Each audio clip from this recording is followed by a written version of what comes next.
Voici bien simplement quelques fioretti sur la Vierge Marie glanés çà et là. Les sœurs dominicaines de Bourg-en-Bresse avaient accueilli pour une journée d'éveil à la foi des enfants de 4-5 ans. Et le soir, un de ces enfants a raconté à ses parents que les sœurs leur avaient parlé de Notre-Dame de la rue de Pâques. Vous entendez, de la rue du Bac. Et puis, il a dit aussi, elles nous ont parlé de Notre-Dame de la Salade. Les parents ont pensé qu'il s'agissait de Notre-Dame de la Salette. J'ai vécu cette petite anecdote toute simple. Nous étions à la maison paroissiale de campagne pour une journée de préparation de la profession de foi. Et c'était une journée sur les mystères de la Vierge Marie. Chaque équipe devait mimer un de ces mystères depuis l'Annonciation jusqu'à Pentecôte. Anne-Marie avait une équipe de garçons et filles un peu turbulents, mais comme elle est une maîtresse aguerrie, tout se passait bien. Elle avait à faire mimer la nativité. Alors Amandine, avec ses beaux cheveux blonds, était juchée sur une table. Elle représentait l'ange qui avait annoncé aux bergers qu'il leur était né un sauveur à Bethléem. Et puis il y avait la crèche représentée. Les bergers accueillent le message de l'ange et vont vers la crèche. À ce moment-là, Marie ou Joseph disent « Qu'est-ce qui vous arrive ?» Et un enfant, spontanément, a dit « Une fée nous a dit ». Éclat de rire général. Oui, est-ce que l'Évangile, c'est un conte de fées ou bien est-ce que ce sont des faits réels?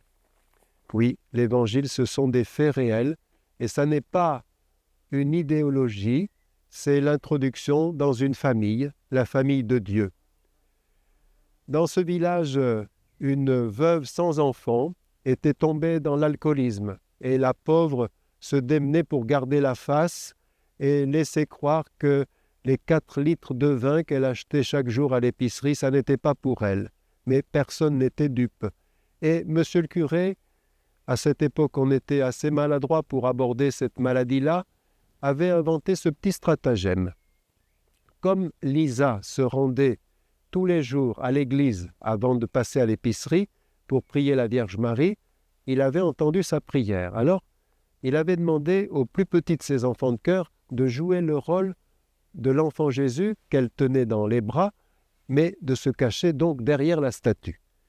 Ce matin-là, arrive Lisa qui fait sa prière habituelle. « Ô Sainte Vierge, s'il te plaît, donne-moi du pain et donne-moi du vin. » Alors à ce moment-là, le petit Jésus dit « Du pain, tu en auras, mais du vin, tu n'en auras pas. » Et Lisa lui rétorque « Tais-toi, petit morveux, c'est pas à toi que je parle, c'est à ta mère. »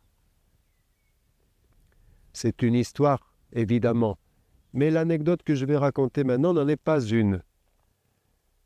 En Haute-Loire, nous avons la grâce d'avoir 4 confréries de pénitents blancs. Il y en a au Puy, il y en a à Saugues, il y en a à Sainte-Sigolène et à Tence.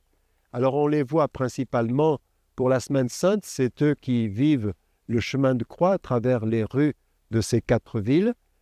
Mais toute l'année, ils ont des activités spirituelles. Leur aumônier, qui est souvent le curé de la paroisse, les enseigne et ils prient ensemble. Et puis des activités caritatives, ils vont visiter les personnes isolées, les personnes malades. Un de ces pénitents, ce sont des gens vraiment merveilleux, de foi, de simplicité et de cœur, raconte que après une réunion où ils avaient trinqué le verre de l'amitié, mais ça n'était pas le premier de la journée, il reprend la voiture et il savait qu'il avait dépassé le degré permis d'alcoolémie. Et voilà qu'il voit un barrage de gendarmes et il comprend très vite qu'ils font un contrôle d'alcoolémie. Il dit « Je me suis vite mis à dire le chapelet ». Et voilà qu'arrive une fourgonnette de gendarmes avec le gyrophare qui va s'arrêter au début de la file, qui va parler aux autres gendarmes et quelques minutes après, les gendarmes enlèvent les barrières de sécurité et leur font signe de circuler. Et il dit « J'ai dit merci Marie d'avoir dit oui ». Alors, le La Vierge Marie serait-elle complice des pécheurs? Non, mais elle en est très proche. Et à l'instar du Seigneur qui nous accompagne patiemment de sa miséricorde, elle nous prend là où on en est pour nous permettre de progresser dans l'amour, la foi et l'espérance en Dieu.